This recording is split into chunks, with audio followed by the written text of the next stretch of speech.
नमस्कार, हम अफरोज। दोपहर 3 बजे के भोजपुरी समाचार में स्वागत बा। सबसे पहले प्रमुख समाचार। प्रतिनिधि सभा विघटन विरुद्ध के रिट पर सुनवाई जारी। इजलास में बहस खातिर आधा घंटा के समय तोकल। भारत आज से नेपाल, भूटान लगायत के देश में कोरोना विरुद्ध के खोप आपूर्ति कर रहा। पड़ोसी देश के 1 करोड़ खोप उपलब्ध कराव के प्रतिबद्धता। कृषि में वैदेशिक लगानी खुला करे के सरकार के निर्णय तत्काल रोकेला। सर्वोच्च के अल्पकालीन आदेश 15 दिन भीतर लिखित जवाब पेश करला मांग। अमेरिकी राष्ट्रपति डोनाल्ड ट्रंप द्वारा विदाई संबोधन। 46वां राष्ट्रपति के रूप में जो बाइडेन आज शपथ लिहन। इन्फा के आयोजना में आज से राष्ट्रीय महिला लीग शुरू। उद्घाटन खेल में 2 विभागीय टीम भिड़ रहा।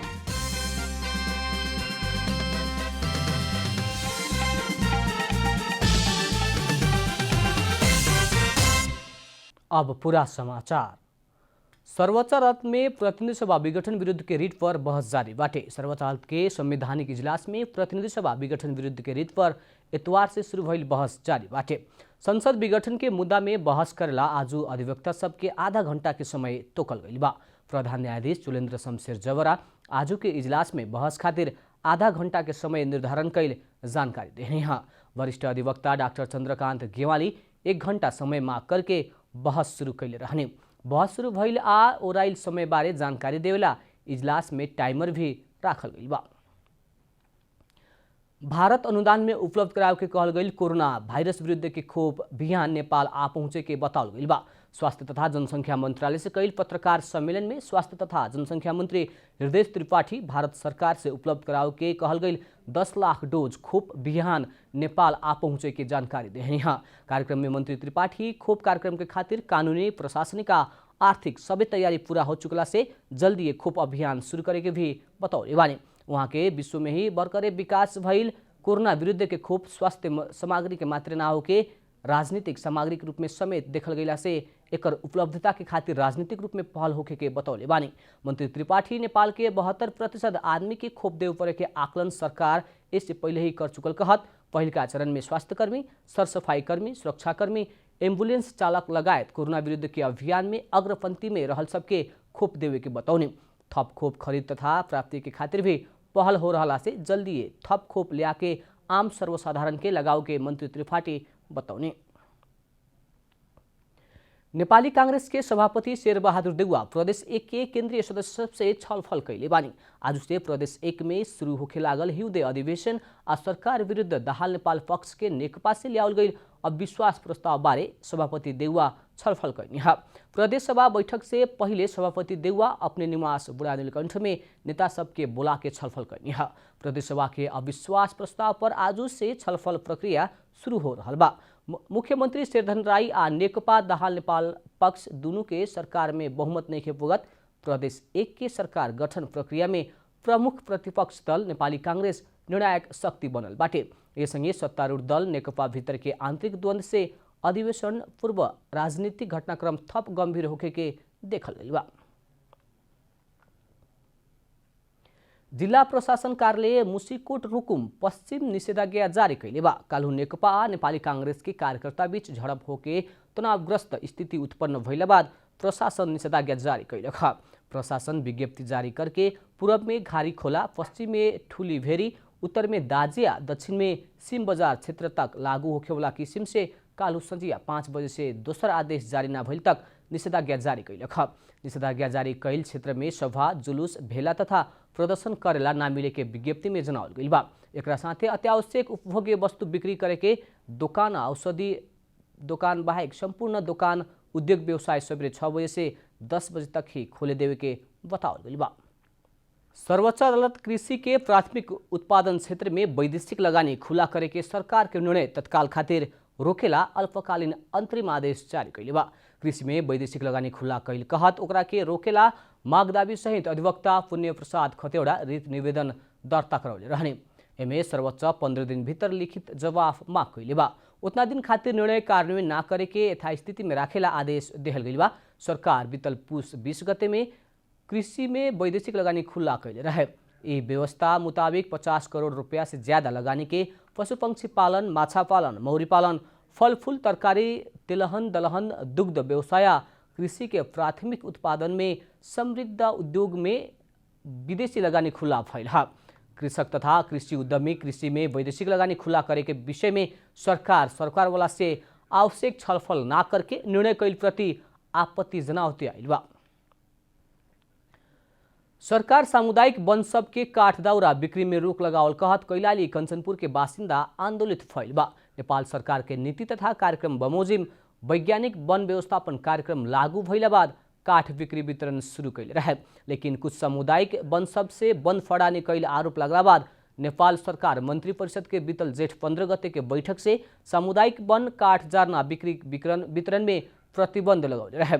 सरकार से कैल निर्णय से आम उपभोक्ता मार में पड़ल कहत तत्काल काठ जरना बिक्री वितरण खोले परे के उपभोक्ता के माग बाटे।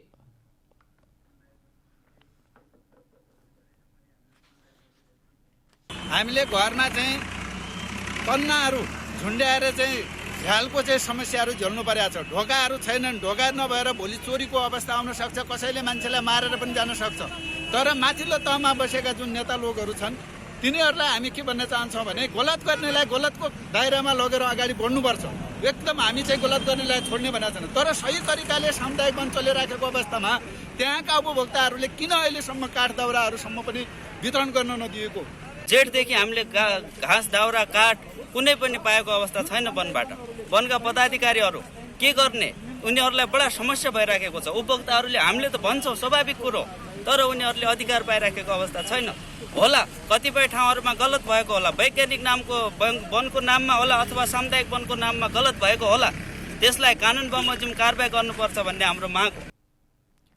वैज्ञानिक वन व्यवस्थापन कार्यक्रम लागू भइल सामुदायिक वन पर छानबिन करके बाकी वन सबके काठ जरना बिक्री वितरण के करे देवे खातिर माग रखले बा। बाध्य भएर जनताको वेदना सहन नसकेर हामीले यो कदम चालेका हौँ। जनताले काठ दाउरा माग्न हामी कहाँ नयाँ आउँछन् होइन। वनमा काठ दाउरा मात्र होइन, अन्य कुरा पनि जनताहरू धेरै वनमा आश्रित छन् र जनताहरूले माग्दाखेरि हामीले सरकारले बन्द गर्दाखेरि त्यो दोहोरो पेलानमा परेर हामीले केन्द्रीय सङ्घर्ष समिति गठन गरेर यो कार्यक्रम घाटगड्डी में रहल काठ जरना बिक्री कर रहल सामुदायिक वन के मंत्री परिषद के निर्णय से असर कैले बा। दाङ के लमही नगरपालिका वार्ड नंबर 5 में रहल अजम्बरी सामुदायिक वन उपभोक्ता समूह के वन क्षेत्र में एक पुरुष के शव मिलल बाटे। नुवाकोट घर भइल 28 वर्ष के रमेश तमाङ लामा के शव लटकल अवस्था में मिलल वडा प्रहरी कार्यालय लमही जनौले बा। वहाँ के धनुषा जिला के सशस्त्र प्रहरी बल से सरुआ होके सशस्त्र प्रहरी बल 41 नंबर गण हेडक्वार्टर अर्जुन खोला आइल बुझल गइल बा, लेकिन हाजिर ना होते उनकर शव लटकल अवस्था में मिलल स्रोत जनौले बा। फांसी झूल के आत्महत्या कैल बारे में कारण नइखे खुलल सकल। सशस्त्र प्रहरी में वहाँ के परिवार परिचर पद में कार्यरत रहल प्रहरी जनौले बा। लमजुङ जिला के सभ्यपालिका के चिनारी सहित के स्तंभ पार्क निर्माण भइल बा। जिला भीतर के धार्मिक, ऐतिहासिक एवं पर्यटकीय संपदा के प्रबंधन खातिर जिला प्रशासन कार्यालय परिसर में पार्क निर्माण कैल गइल है। कार्यालय में आयल सेवाग्राही सब सेवा लेवे के क्रम में पर्यटकीय महत्व के जानकारी पा सको कहे वाला उद्देश्य से नक्शा सहित के स्तंभ पार्क निर्माण कैल गइल है। आधुनिक प्रविधि के प्रयोग करके पालिका ओ अंतर्गत के वडा सब के बारे में स्पष्ट बुझ सके किसिम से स्तंभ पार्क निर्माण भइल है। जिला के राष्ट्रीय तथा अंतर्राष्ट्रीय रूप में चर्चा मिलल आ पर्यटकीय दृष्टिकोण से अत्यंत महत्वपूर्ण मानल संपदा के संकेत राख के प्रशासन जनौले बा। जिला के सबसे बेसी सेवाग्राही के आगमन होखे वाला जिला प्रशासन कार्यालय में निर्माण भइल पालिका स्तंभ पार्क में समग्र जिला के पर्यटन प्रवर्धन में सहयोग पुगे के सरकार वाला सबके विश्वास बा। अब आर्थिक समाचार।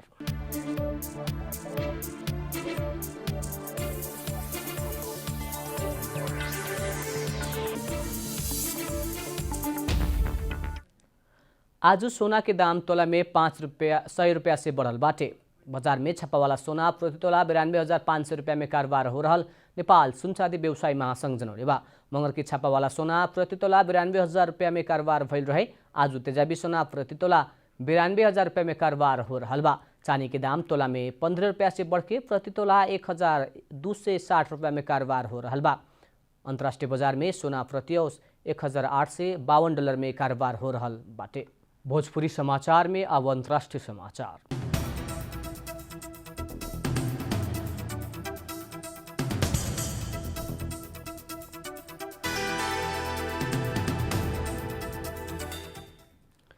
अमेरिकी राष्ट्रपति डोनाल्ड ट्रम्प अपन विदाई संबोधन में अपना से वादा कैल से भी बेसी काम कैल बतौले बानी। व्हाइट हाउस छोड़े से पहले संबोधन में ट्रम्प अपने से वादा कैल से बेसी काम कैल बतौले बानी।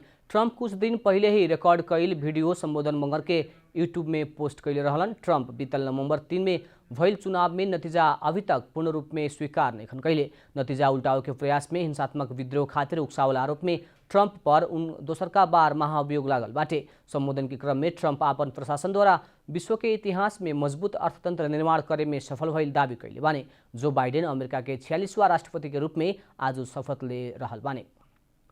अब खेलकूद समाचार।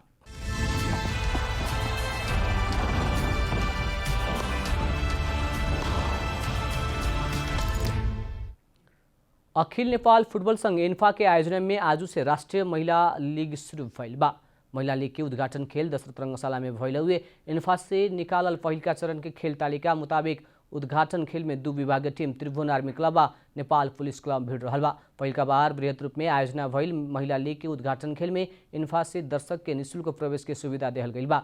उद्घाटन बाट के अन्य खेल सब एन्फा के मैदान 7 बाटों में हो कि पहिलका बार डबल राउंड रोबिन के आधार में आयोजित महिला लीग में 7 टोली के सहभागिता रहल बा। इस बार के महिला लीग में सहभागी टोली 4 जने विदेशी खिलाड़ी भी राखे के मिली। प्रतियोगिता के विजेता टोली के 10 लाख, तेसर के 5 आ चौथा टोली के 3 लाख रुपया देव के एन्फा जनौले बा। भोजपुरी समाचार के अंत में प्रमुख समाचार फिर एक बेर। प्रतिनिधि सभा विघटन विरुद्ध के रिट पर सुनवाई जारी। इजलास में बहस खातिर आधा घंटा के समय तोगल हुई। भारत आज से नेपाल, भूटान लगायत के देश में कोरोना विरुद्ध के खोप आपूर्ति कर रहल।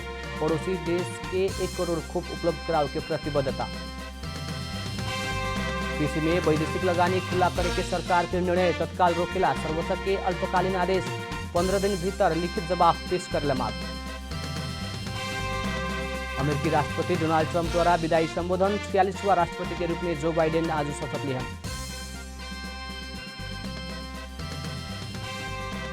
एन्फा के आयोजना में आज से राष्ट्रीय महिला लीग शुरू। उद्घाटन खेल में 2 विभागीय टीम भिड़ रहा।